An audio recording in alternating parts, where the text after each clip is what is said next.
Hello and welcome to Redacted Nuisance, that 10 to 15 minutes on internet where I monologue at you because, why the fuck else would I exist? I'm not a podcaster because that would require dialogue, and I don't dialogue, I monologue at the moment. Well, I'm monologuing to you. So thank you for listening to this monologue. I hardly appreciate it. What else do I need to tell you? I'm Dr. J, use they as a pronoun, identify as a troublemaker and a hashtag queer nuisance. Why is this called redacted nuisance and not queer nuisance? Oh my god, it's the fucking internet. If I called it queer, you wouldn't be able to get it. So I've called it redacted to make it obvious that it's redacted. Um, and it's not redacted because I wish to, it's redacted because I have to. And I call it redacted to show that have to ness because I'm annoyed at that have to ness. I would love it that queer and trans identities were just welcomed and promoted everywhere, but fuck me, I'm never going to live in that world. I will consistently reach out with my queer desires and my what did Joe Paslow call it in his talk? It was that reaching for that indefinable queer utopian dream. It's always at the edge of our fingertips. We are always reaching for what we want the world to be like and our imagining of the world as queers. And it's a lot of queer theory. We want the world to be better. We want the world to include us.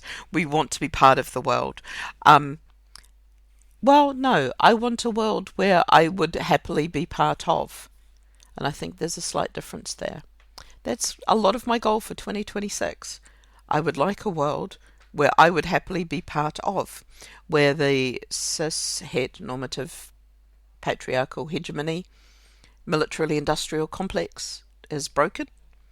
I doubt that that's going to happen, particularly with let's face it, fascists that are coming into power, and I'm calling them fascists. Because they are stopping public discourse on various topics. I know that there's an organisation that I could not mention here because that would see me arrested. That would also see me in trouble with work. So I will not mention said organisation, but showing support for said organisation in any way, voicing it, holding up a piece of paper, will see you arrested. You only need to look online about this. There is also the push against trans rights, all of those things that are going on. What do I want out of 2026? I want this shit not to happen. I want to not live in a fascist-run society. I do not want to be speedrunning the 1930s as a cosplay. 1930s Germany is not the cosplay, is not the thing, that is not the game we want to speedrun. But we seem determined to do so. I look forward to World War III, which I will probably not survive, for I'm a weakling, I'm an intellectual.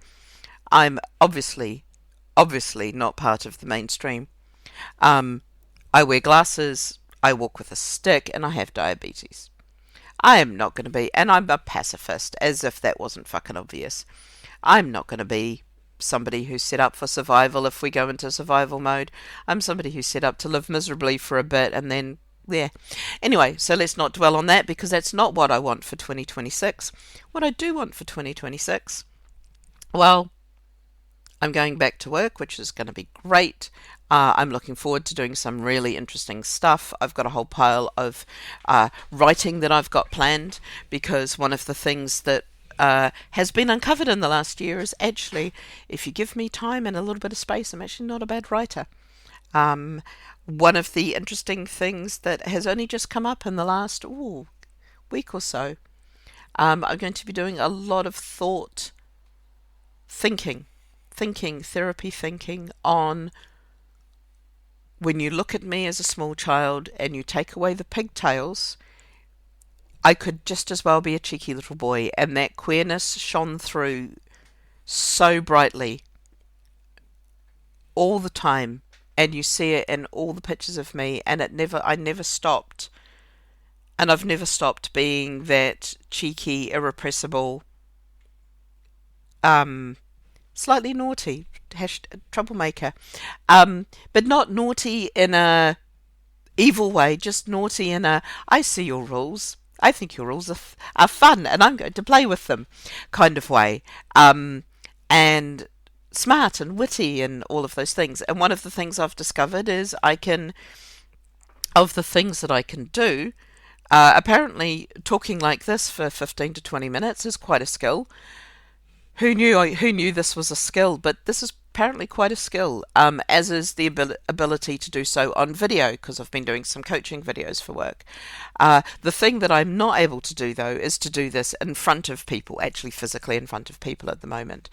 So I'm working on resolving that and getting back into doing talks. And the reason that there was a little bit of a hesitation there is the hard G, which is why I can't talk in front of people, because my stutter is there, and it causes all sorts of things to happen inside my head. And when I stutter, all things happen inside my head that tell me that I am not going to succeed. So one of the things I will be doing next year is doing something that I know that I will suck at, because everybody does, which is stand-up comedy. So yes, I know there are a few very good stand-up comedians. They are so not just the 1%, they're the 0.1%. They are the 1% of 1% of 1%. If you're a good stand-up comedian, if you can do 5 minutes of reasonable stand-up, you are totally elite. Hannah Gadsby, I worship at your feet. There are other stand-up comedians whose feet I worship at, because if you can do that for more than 5 minutes, you're an absolute ledge. Because I've seen a lot of people who can't. So I've decided to go and do some stand-up, because if you want to get the fear of suckage out of you, go suck at something, go fail spectacularly at something, and go, wow, that's what failure feels like. So when I give a talk, I'm not going to feel that, because I know that at a talk, at a conference talk or a keynote and things like that, I'm expected to talk clearly. I'm expected to have a point, make the point, and show some pretty slides. There's not much else that I'm needed to do. Can I be entertaining? Yeah, I can be. Can I be amusing? Yes, the jokes are going to be more dad jokes, because I'm more dad joke than daddy. They're going to be dad jokes. They're going to be, it's going to be an interesting talk, but the bar is quite low. Whereas for stand-up, the bar is relatively high and everybody fails. So, do something everybody fails at. What else am I going to do? I'm going to go back to New Zealand for a couple of weeks. I'm potentially bringing my best friend over to spend a couple of weeks with me in London and show them my world. I'm looking forward to Fred being around, because Fred the cat, who is 80% liver, is living his best life and is determined to be here. He is such a determined little boy. A year ago, he was not expected to survive the week. November 24, he was not expected to survive the week. I was in Sweden having discussions of how much effort we put into keeping the cat alive so I could say goodbye.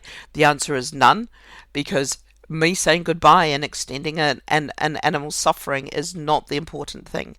Preventing the animal's suffering is the important thing.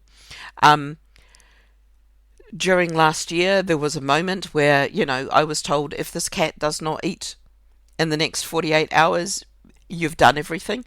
Cat then proceeded to eat spectacularly.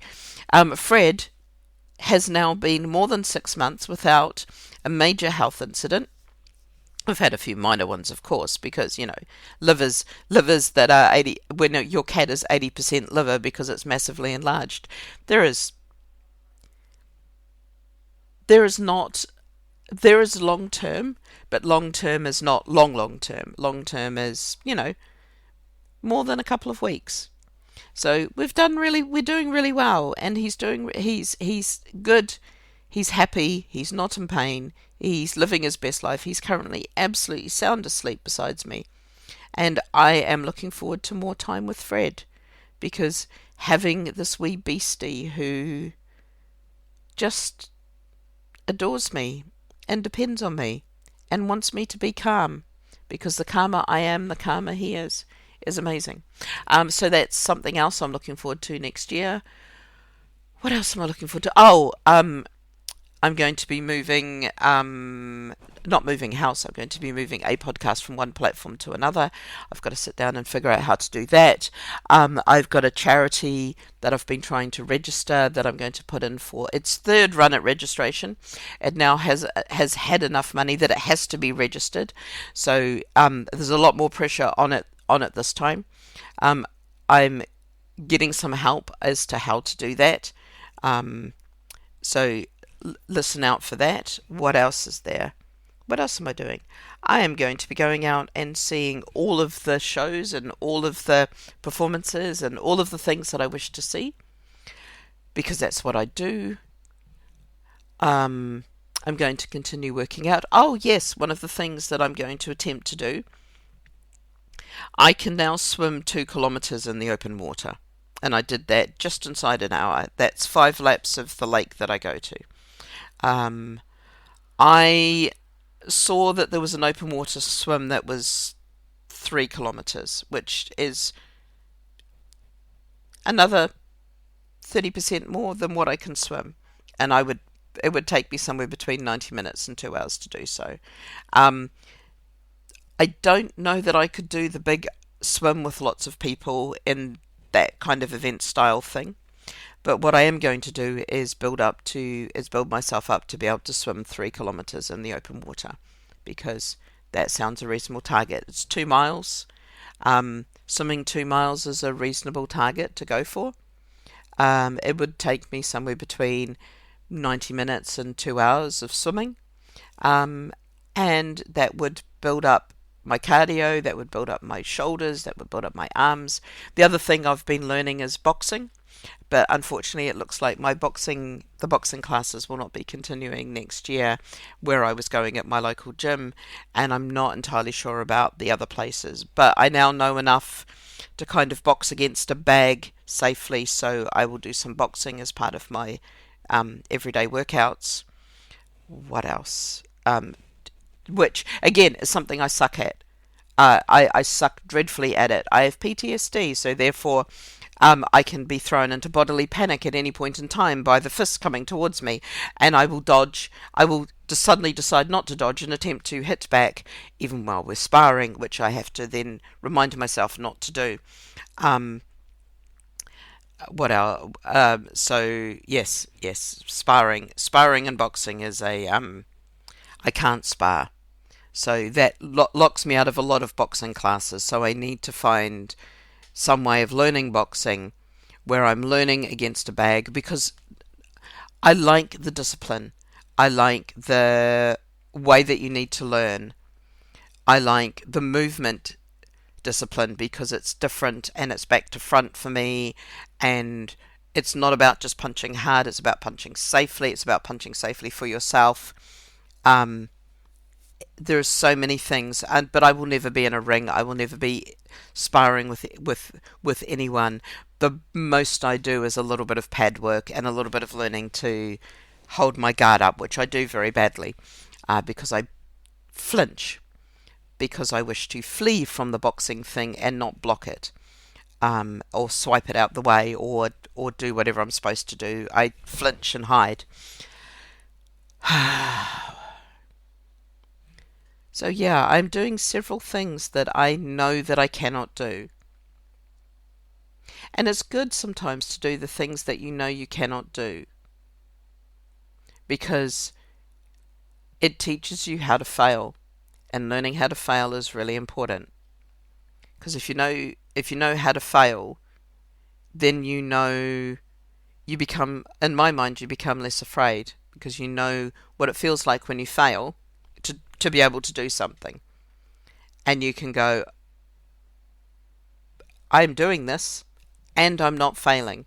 I might be scared, I might be terrified, I might not be doing it as well as the noise inside my head tells me I should be, but I am not failing.